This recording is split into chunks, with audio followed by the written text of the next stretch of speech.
안녕하세요. 여러분 반갑습니다. 이신동입니다. 정말 똑똑하고 능력 있는 아이들의 그 숨겨진 잠재력을 끌어내서 그 능력들이 정말 이 사회에 발휘될 수 있도록 만들어주는 그런 데 관심을 가지고 그런 노력을 하고 있는 채널입니다.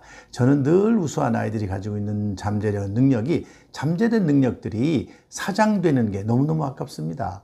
그 아이들이 정말 능력 발휘를 해야 되는데 그 능력 발휘가 안 된다고 하는 거 너무나 아까운 일이죠. 그 중에서도요, 오늘은 이런 데 특히 관심을 좀 갖는데요. 특히 문해력에 관한 관심입니다. 요즘에 문해력에 관해서 관심이 아주 뜨겁습니다. 왜 그러냐? 그동안에 너무나 우리 아이들은 문제 푸는 데만 집중했어요. 문제 푸는 데 집중하고 수학과 과학 이런 문제 푸는 데 집중하다 보니까 사실은 수학과 과학도 문해력이 굉장히 중요하게 작용을 하는데도 불구하고 그거는 딴 거다. 수학하고 과학하고 다른 거다, 문해력은. 이렇게 늘 생각했던 그런 사람들이 많아요. 그거 잘못된 생각이죠. 그래서는 안 됩니다. 정말 우수하고 똑똑한 아이들이 정말 문해력을 올바르게 가져야만 그 아이들에게 정말 나중에 수학도 과학도 그 이상의 어떤 것들도 잘할 수 있는 그런 능력이 만들어지는 것이죠. 그래서 오늘은 이런 주제로 말씀을 드려보려고 합니다. 상위 1%, 우리 아이가 상위 1% 문해력을 원하신다면은 먼저 언어 유추 능력을 길러주세요. 먼저 언어 유추 능력을 길러주라, 이런 얘기죠. 문해력의 가장 핵심적인 그런 어떤 요인들이 여러 개 있지만 그 중에서도 정말 중요한 게 바로 언어 유추 능력입니다. 이 유추라고 하는 것이 도대체 뭐냐, 아주 중요한 그런 거죠. 여러분들 유추라는 말은요, 사실은 관계를 짓는 거를 말해요. 유사한 것끼리 관계를 짓는다, 그런 말이에요. 유추란 말은. 여러분들 책을 많이 읽게 하잖아요. 책 읽는 거 전부 다 좋아하고요. 아이들에게 어릴 때부터 아주 책을 많이 읽게 시킵니다.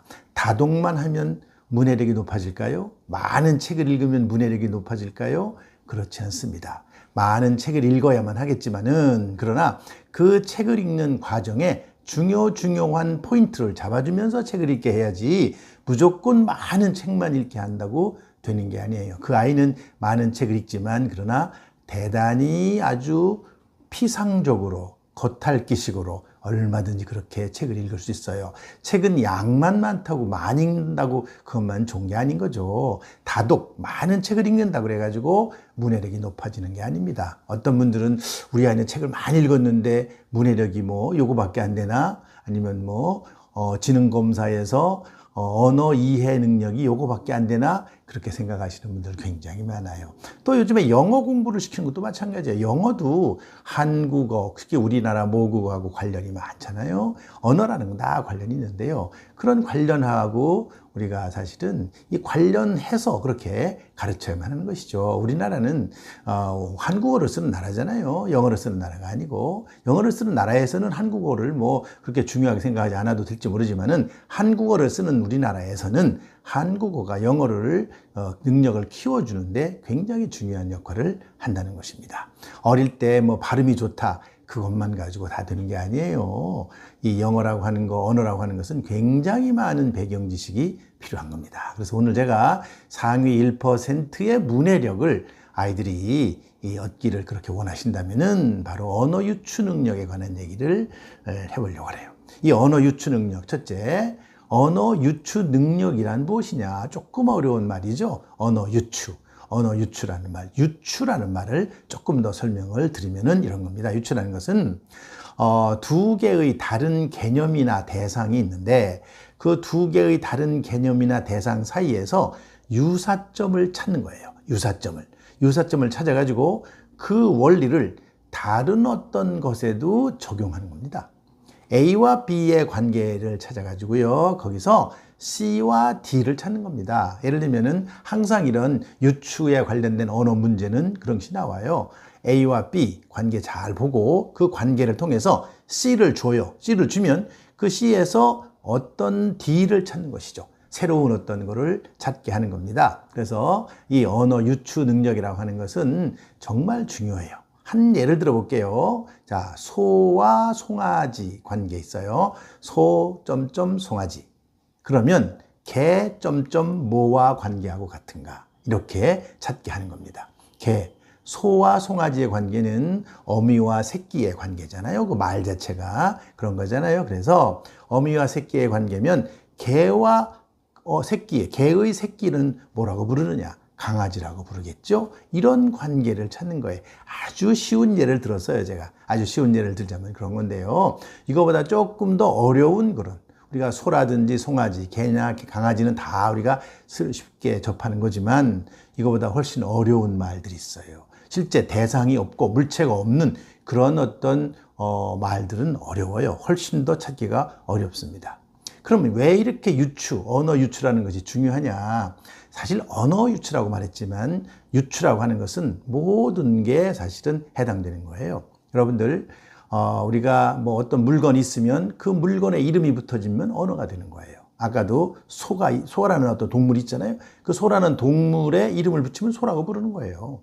또 개가 있잖아요. 어떤 개라는 동물이 있잖아요. 그 동물의 이름을 붙이면 개가 되는 것이죠. 이래서 언어라고 하는 것은 모든 대상의 이름이에요.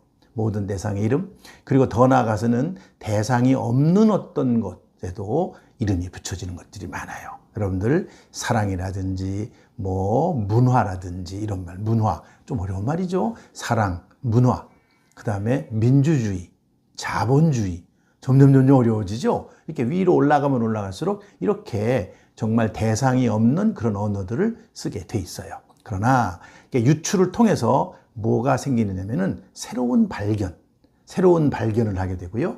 지식을 확장하게 되고, 그리고 또 과학 분야에서는 가설을 설정하고 그 가설을 검증하는 것을 이런 걸 통해서, 유추를 통해서 할 수 있어요. 그래서 유사한 것끼리, 추란 말은 여기서요 한자인데 밀추자거든요. 밀추. 이 추란 말이 뭐냐면 쉽게 말하면 생각해낸다는 뜻이에요. 생각해 나간다. 쉽게 말하면 그렇게 표현할 수 있어요. 그래서 유사한 것끼리의 그 관계를 찾아낸다. 찾아서 생각한다. 그리고 다른데 그거를 적용한다. 그렇게 이해를 하시면 가장 좋아요.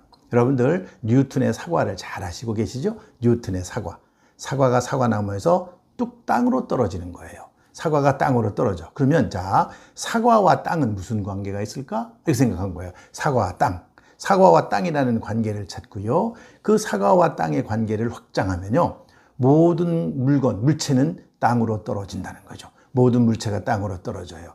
거기에 뭐가 있느냐? 바로 중력이라는 원리가 존재하는 겁니다. 그래서 더 확장되고 나가면 뭐가 있나요? 여러분들, 달과 태양과 지구, 서로가 당기고 있죠. 서로가 당기고 있다는 거죠. 이 중력이에요. 그래서 모든 그런 별들, 그러니까 별들이 서로 당기고 있어요. 이렇게 당기고 있어. 그래가지고 균형을 이루고 있다는 뜻이죠. 이런 것을 알아낸다는 겁니다. 이게 바로 지식의 확장이고, 그리고 과학적 가설을 검증하는 거예요. 그래서 이 언어 유추라는 건 굉장히 중요해요. 그래서 여러분들, 변호사가 되는 그런 로스쿨에 갈 때도 이 언어 유추 검사 때문에 다 합격하고 떨어지고 그래요.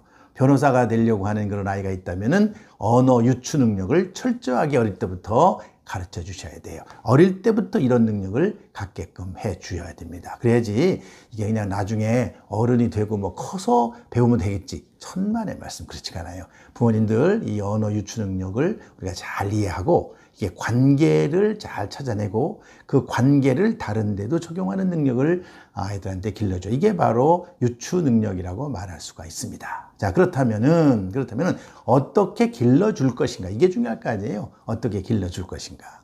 자, 어떻게 길러줄까는 제가 두 가지 방법만 설명을 드리겠어요. 많은 방법이 있지만은, 그러나 가장 중요한 첫째는요, 정확한 언어의 개념 학습을 시켜야 돼요. 정확한 언어 개념 학습을 시켜야 돼. 언어 개념이다. 자, 여러분들, 수에도 언어 개념이 다 들어있는 거예요. 여러분들, 이등변 삼각형 말이잖아요. 어떤 삼각형의 모양이 있는데 이름이 있어요. 사다리꼴 이름이 있어요. 원 이름이 있어요. 반지름 이름이 있어요. 여러분들, 뭐 미분, 적분, 자, 이름이 다 있잖아요. 미분이 무슨 말이고 적분이 무슨 말이고, 이런 말들을 정확하게 알아야 돼요. 그렇게 정확하게 알아야 그 수학의 문제를 해결해 나갈 때 정확하게 문제를 해결해 나가고 유추를 해 나갈 수가 있는 것이죠. 이 개념이 흐트러지면은 바로 그 다음에 단계로 나갈 수가 없어요.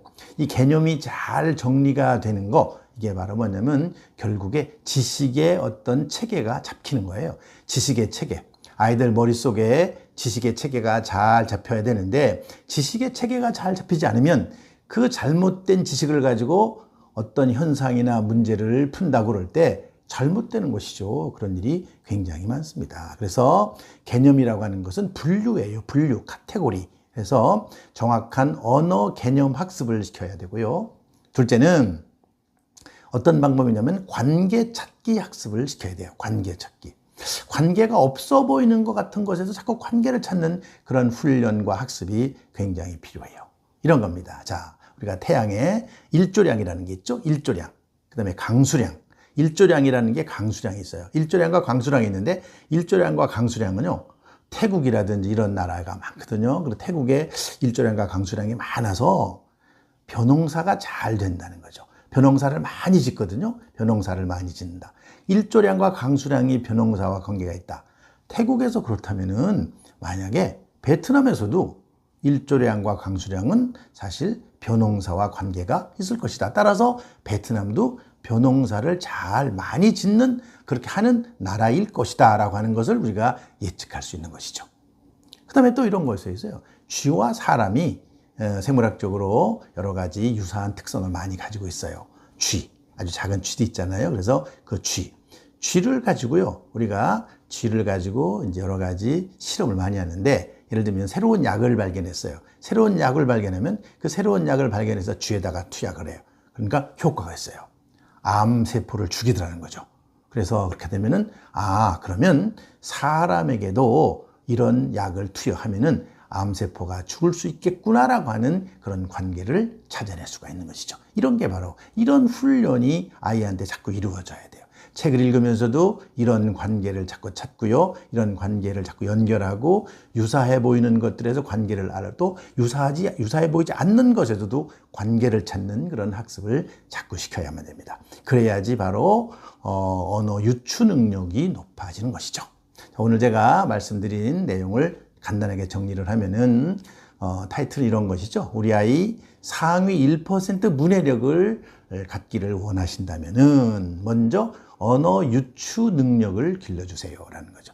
그래서 제가 언어 유추 능력이란 무엇이냐를 설명했고요. 그리고 어떻게 길러줄 것인가 두 가지 얘기를 했어요. 기본적으로 첫째는 정확한 언어 개념을 갖게 학습을 시켜야 된다. 언어 개념 학습이 중요하고 둘째는 관계 찾기 학습을 시켜야 한다. 그래야지 바로 언어 유추 능력을 갖게 되고 언어 유추 능력이 높아야 결국에는 어려운 문해력을 갖게 됩니다. 문해력이라는 것은 수준이 낮은 것도 있지만 굉장히 어려운 그런 문장을 보고 이해를 하는 그런 능력을 말하는 것이죠. 그래서 우리 요즘에 문해력에 관심이 굉장히 많은데 상위 1%의 문해력을 원하신다면 바로 언어 유추 능력을 제대로 키워주는 것이 필요하다. 이렇게 말씀드릴 수가 있습니다. 오늘은 여기까지 하겠습니다. 감사합니다.